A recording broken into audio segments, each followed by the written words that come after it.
말씀은 여호수아서 6장 1절부터 7절까지입니다. 제가 읽는 성경으로는 326페이지에 있습니다. 여호수아서 6장 1절부터 7절까지입니다.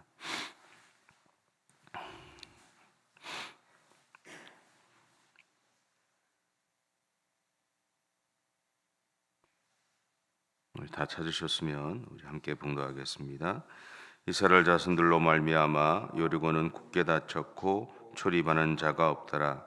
여호와께서 여호수아에게 이르시되 보라, 내가 여리고와 그 왕과 용사들을 네 손에 넘겨 주었으니 너희 모든 군사는 그 성을 둘러 성 주위를 매일 한 번씩 돌되 여섯 동안을 그리하라. 제사장 7은 7 양각 나팔을 잡고 언약궤 앞에서 나아갈 것이요 일곱째 날에는 그 성을 7번 돌며 그 제사장들은 나팔을 불 것이며 제사장들이 양각 나팔을 길게 불어 그 나팔 소리가 너희에게 들릴 때에는 백성은 다 큰 소리로 외쳐 부를 것이라. 그리하면 그 성벽이 무너져 내리리니 백성은 자기 앞으로 올라갈지니라 하시매, 눈의 아들 여호수아가 제사장들을 불러 그들에게 이르되 너희는 언약궤를 메고 제사장 7번 양각 나팔을 잡고 여호와의 궤 앞에서 나아가라 하고 또 백성에게 이르되 나아가서 그 성을 돌되 무장한 자들이 여호와의 궤 앞에서 나아갈지니라 하니라. 아멘. 우리 1절을 다시 같이 한번 읽어볼게요. 1절입니다. 이스라엘 자손들로 말미암아 여리고는 굳게 닫혔고 출입하는 자가 없더라. 이 1절 말씀을 다른 번역서들을 통해서 조금 보면 이 이스라엘 자손들로 말미암아라고 하는 이 말미암아라는 말을 다른 번역서들은 막으려고 또 두려워하여라는 그런 말로 바꾸어서 번역을 합니다. 그렇게 보면 이스라엘 자손들을 막으려고, 이스라엘 자손들을 두려워하여 여리고는 굳게 닫혔고 출입하는 자가 없다, 그렇게 표현하죠. 이것이 바로 이스라엘 백성들이 여리고성을 보고 그 웅장함과 단단함에 겁을 먹게 했던 여리고성 사람들의 마음이었습니다. 10길 물속은 알아도 한 길 사람 속은 모른다는 말처럼 우리는 상대방이 어떤 생각을 가지고 있는지 알 수 없습니다. 다만 내가 가진 경험을 가지고 추측할 뿐이죠. 그런데 우리는 그것을 사실처럼 생각하고 믿어버립니다. 그래서 서로 간에 오해도 생기고 다툼도 생기는 것을 보게 됩니다. 지금 여리고성 앞에 서기 전, 다시 말하면 과거 40년 전에 이스라엘 백성들은 가나안 땅을 정탐한 이후에 가나안 땅에 사는 사람들과 그들의 문화와 풍요를 보고는 두려움에 떨었습니다. 그들의 마음에는 이런 문명을 가지고 있는 사람들과 싸워서 이길 수 없다고 단정해 버립니다. 자신들의 눈에는 가나안 땅에 있던 모든 것이 감당할 수 없는 두려움으로 비춰졌던 것이죠. 그런데 역사는 되풀이 된다고 하잖아요. 그런 것처럼 여리고 평지에 서 있었던 이스라엘 백성들의 마음에도 이러한 두려움이 존재해 있었습니다. 그래서 하나님은 그들 앞에 하나님의 군대대장을 세우신 겁니다. 이것을 통해서 하나님은 하나님의 그들의 편에 서 계심을 알게 하셨던 거죠. 이렇게 하고 나서야 이스라엘 백성들은 하나님이 아브라함에게 약속하셨던 가나안 땅을 이제 그들의 약속으로 받아들이기로 결정할 수 있었던 겁니다. 그리고 그들은 지금 여리고성을 마주보고 서 있었던 거죠. 그런 그들을 향해서 하나님은 이렇게 말씀하시는데요. 3절과 4절입니다. 3절과 4절 다시 한번 읽겠습니다. 너희 모든 군사는 그 성을 둘러 성 주위를 매일 한 번씩 돌되 여섯 동안을 그리하라. 제사장 7은 7 양각 나팔을 잡고 언약궤 앞에서 나아갈 것이요 일곱째 날에는 그 성을 7번 돌며 그 제사장들은 나팔을 불 것이며. 오늘 본문에서 하나님은 이스라엘 백성들에게 여리고성을 정복할 방법을 구체적으로 제시하고 있습니다. 그리고 이후에 이스라엘 백성들은 하나님이 명령하신 방법대로 행하게 되죠.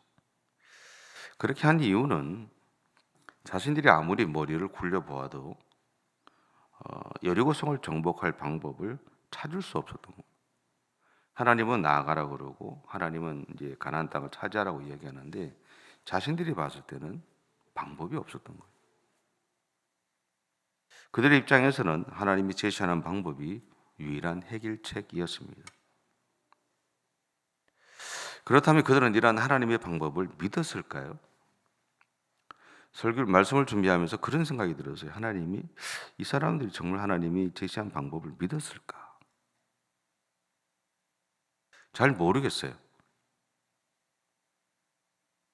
근데 믿지 않을 수도 있었을 거다라는 생각도 했어요. 믿지 못했을 수도 있다. 왜냐하면 하나님이 그들과 함께 하신다는 것을 군대 대장을 통해서 보여주셨고 또 하나님이 구체적인 방법도 제시해 주셨는데 그 제시한 주신 방법이 그들의 상식적으로는 이해할 수 없는 방법이었거든요. 그러니까 믿지 못했을 수도 있겠다는 생각도 했어요. 그런데 다른 방법이 없었던 거죠. 다른 방법이 없었기 때문에 그들은 따랐을 겁니다. 여기서 우리는 우리가 가는 신앙의 여정에 있어서 중요한 원칙을 하나 발견하게 됩니다. 그것은 많은 경우에 우리에게 사면초고와 같은 상황이 일어났을 때 우리는 우리를 찾아오신 하나님에게 우리의 해결자가 되어주시기를 기도해야 한다는 것. 그리고 때로는 하나님이 우리에게 제시하시는 방법에 도무지 신뢰가 가지 않을 때도 있을 거지만 일단은 순종해야 한다는 거죠. 다른 방법은 없습니다. 우리가 생각했을 때 도무지 이해 신뢰가 되지 않는 방법을 하나님이 요청했을 때 그때 우리의 상황은 다른 방법은 없을 때거든요. 일단은 하나님이 도무지 신뢰할 수 없는 방법을 제시해도 일단은 순종해야 된다는 거예요. 우리의 믿음의 선배들은 예전부터 이런 이야기를 많이 했습니다. 하나님보다 기도보다 성령보다 앞서지 말라. 그 이야기는 다르게 표현하면 하나님이 우리에게 어떤 방법을 제시하든 어떤 길을 이끌어 가시든 믿음으로 그냥 따라가라라는 이야기. 내 생각이나 내 계획을 앞세우지 말고 내가 바랬던 어떤 그런 것들을 앞세우지 말고 그냥 하나님이 나에게 하시는 말씀에 내가 순종함으로 따라가라는 말이 이 안에 담겨져 있습니다. 그리고 성경은 우리를 향해서 계속해서 이렇게 고면하죠. 하나님에게 구한 것은 믿어라. 그리고 너는 내게 부르주지라. 그러면 내가 알지 못하는 크고 비밀한 일을 내가 알게 하리라. 네가 기도하는 대로 내가 응답해 줄 것이고 내가 너에게 네 기도의 대로 내가 응답해 줄 것을 네가 믿음으로 순종하고 나아가라고 이야기합니다. 이것은 성경 전체에서 우리에게 끊임없이 이야기하는 겁니다. 오늘 본문 이후에 여호수아 6장에서 이스라엘 백성들이 가지고 있었던 이 하나님의 믿음의 깊이와 크기는 우리는 알 수 없습니다. 하지만 분명한 것은 그들이 하나님의 방법대로 순종했더니 여리고성이 무너지게 되었다라는 거죠. 그게 팩트입니다. 그들이 중간에 어떤 상황이 그들 가운데 있었는지는 모르지만 그들이 마음 안에 어떤 갈등이 있었는지 모르지만 그들이 생각했을 때 자기들 앞에서 있었던 여리고성의 모습이 어떠했는지 모르지만 분명한 것은 불가능할 것 같았던 그 전쟁에서 그들이 이길 수 있었던 이유는 딱 한 가지였다는 거죠. 그것은 하나님의 방법대로 순종했더니라는 거죠. 지금도 하나님은 우리의 믿음의 깊이와 크기를 살펴보십니다. 하지만 많은 경우에는 우리의 믿음의 크기나 깊이 그리고 우리가 정말 하나님을 믿고 있는지와는 상관없이 하나님은 하나님의 일을 행하신다라는 거죠. 바로 이것이 여리고성 사건이기도 합니다. 이 여리고성의 사건은 이스라엘 백성들에게 앞으로 그들의 인생에 무지개가 열렸다는 것을 의미하기도 합니다. 그러나 그들이 이러한 생각에 잠기게 되면서 그들은 하나님이 아니라 자신들의 능력을 생각하게 되죠. 그 결과가 아이성과의 싸움이었습니다. 분명한 것은 우리가 믿음이 크든 작든 하나님의 말씀에 순종하면 하나님의 일하심을 보게 된다는 거고, 또한 우리가 하나님을 의지하고 살아가면 우리는 하나님의 역사의 현장에 서게 된다라는 겁니다. 오늘 여리고성의 사건은 가나안 정복 전쟁의 방향성을 명확하게 보여준 사건이죠. 또한 하나님이 우리를 위해서 구체적으로 어떤 일을 행하실 것인지를 분명히 알려주고 있는 사건이기도 합니다. 그런데 이러한 하나님의 일하심은 우리가 하나님을 믿을 때 일어납니다. 때로는 믿을 수 없는 상황이 펼쳐진다 하더라도 그냥 하나님의 말씀에 순종함으로 나아갈 때 일어난다라는 거죠. 그리고 오늘 또 여러분에게 좋은 하루의 삶을 살아가실 때 때때로 우리가 받아들일 수 없는 일들이 일어날 수도 있고 또 우리가 해결할 수 없는 문제 앞에 설 때도 있을 겁니다. 그때 하나님 앞에 여러분의 문제들을 내어놓고 도움을 요청하십시오. 그리고 하나님이 여러분의 삶을 이끌어 가시는 대로 내 믿음이나 내 마음에 합당하지 않아도 그냥 순종함으로 나아가 보십시오. 분명한 것은 하나님이 이기게 하실 겁니다.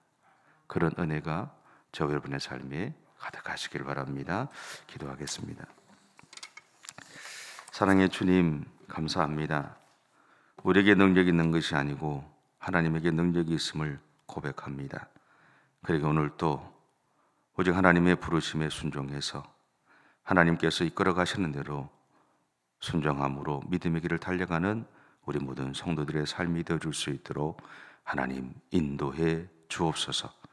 그러한 우리와 함께해 주실 것을 믿습니다. 그러한 우리에게 하나님의 은혜로 가득히 채워 주실 것을 믿습니다.